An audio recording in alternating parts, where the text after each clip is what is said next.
Welcome to my blog. So you want to see the world. Today we're going to talk about Tuscany. Ah, the sweetness of an Italian summer in Tuscany. Even if you haven't been there, you have a nice, warm, sunny mental image of the sweeping landscapes, the luscious foods, the easy cafe pace of life, one cappuccino at a time.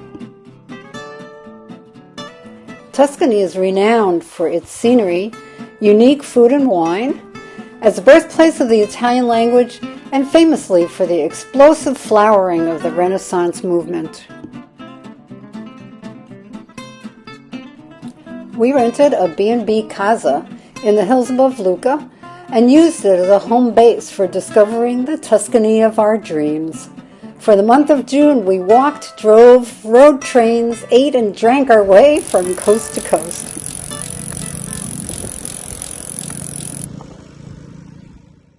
The picturesque city of Lucca is famous for its medieval fortification wall and buttresses. It is a sizable town with all the necessary amenities, such as nice restaurants, gelateria, tourist shops and museums, and quaint, narrow streets to explore.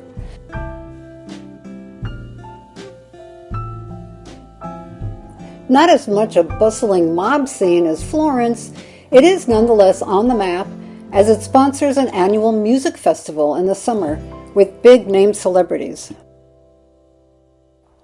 You can walk or bike on top of the wall for an elevated view of the surroundings, and some of the architecture within the walls is medieval in age and style. There are even some remnants of Roman architecture to gawk at and photograph. In the region of Lucca, we visited Pisa, of the famous Leaning Tower, and Viareggio, a seaside town, both about a half-hour train ride west.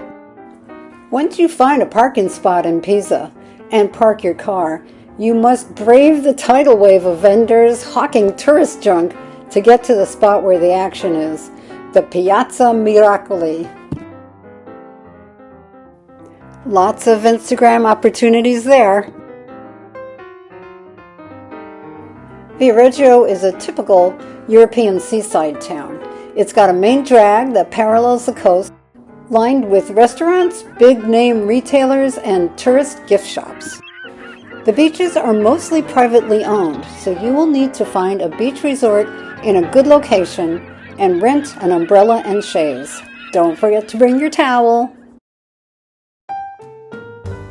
The Via Francigena, the pilgrim's route from Canterbury to Rome, still exists in its entirety in Tuscany, although it has been modernized along with the progress of the ages.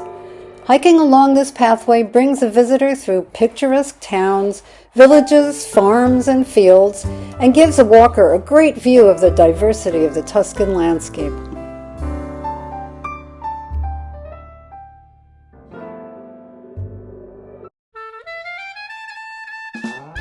Although not located in the Tuscany region, who can travel to Italy and not see Venice? The history of this city is fascinating.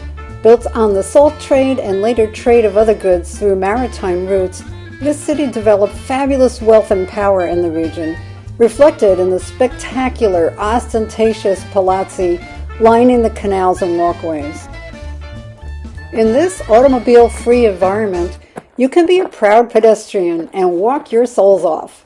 Wayfinding is a challenge, though. It is definitely not laid out on a grid. Florence was once the regional trade center in this part of Italy. The riches that passed through the city accumulated primarily in the hands of a single wealthy and influential family, the Medici. Massive buildings were endowed by this family, which today house art and artifacts from that era.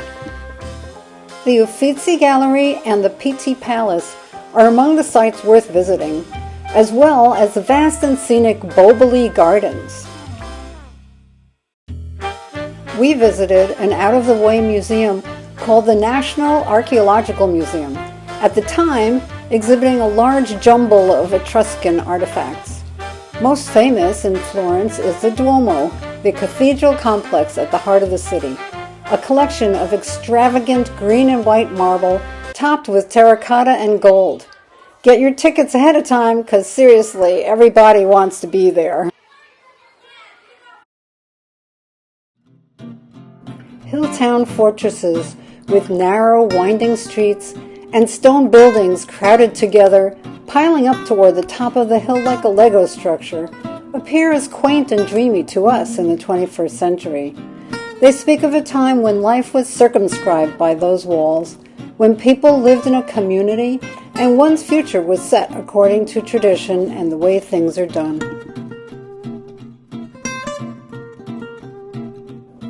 People still live in those hill towns, but certainly not in the way folks did when they were built. Now there are cafes and restaurants, inns and gift shops, cheek to jowl with history. And in the larger towns, an air of Disneyland and major coin being dropped. You will pay for parking at places like Siena and San Gimignano, as well as the honor of accessing the toilet rooms. And you will wait on long lines for the more popular purchases, such as the world's most famous gelato.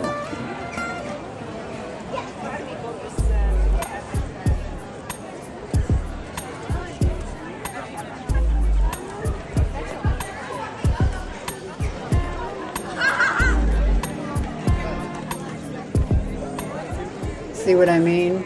It's a long line. What about wine, you are wondering?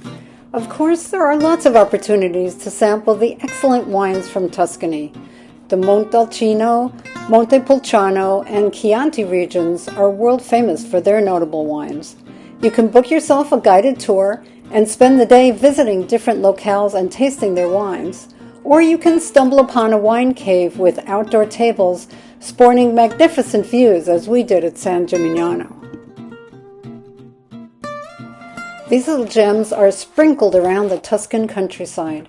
You can string together 4 or 5 for a day-long road trip, but you shouldn't miss the largest town, Siena, and it will take a day just to visit all the notable sites in that one municipality. Free-form wandering is highly advised in these hill towns. You never know what you will find. We stumbled upon this group of young men in Siena practicing their drumming.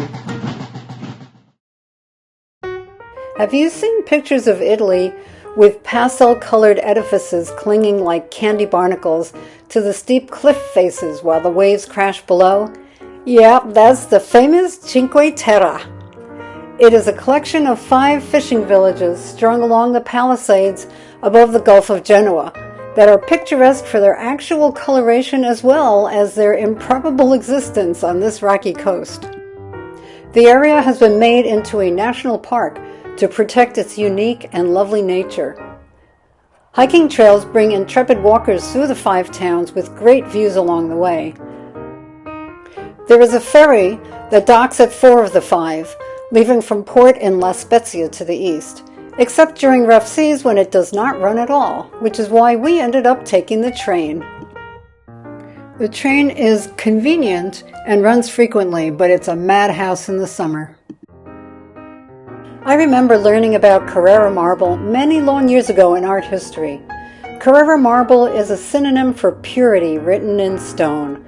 That milky white substance, free of blemishes and impurities, had inspired the greatest of the Renaissance sculptors to carve perfection in form from perfection in the medium. The Apuan Alps, where Carrara is located, are literally a mountain range made of marble. These quarries have been in operation for over 2,000 years, with the Romans being the first humans to figure out how to hack the rock out of the mountain and tumble it downhill to the port in Carrara. If you are going to Cinque Terra, you might as well stop here to check out the breathtaking view from the observation point above the active quarrying activities.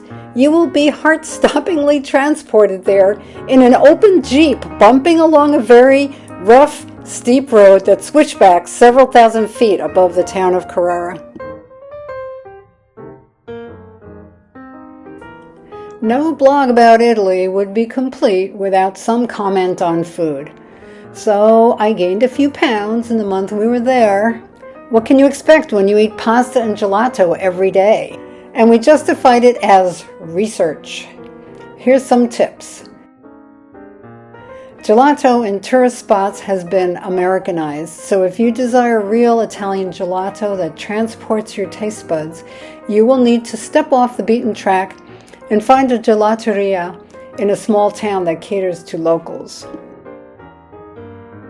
The trattoria is where you will find great family-style cooking. The best ones will be out-of-the-way places.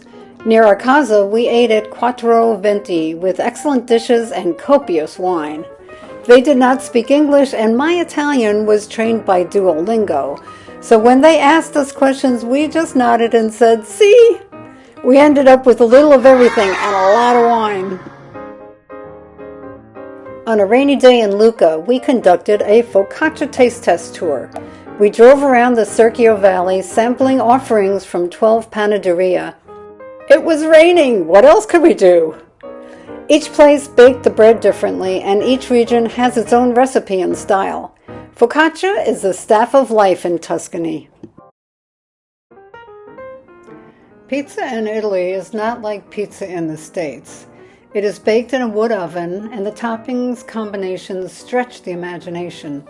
Back home, we call these things designer pizza because they are boutique compared with the standard American pizza joint fare.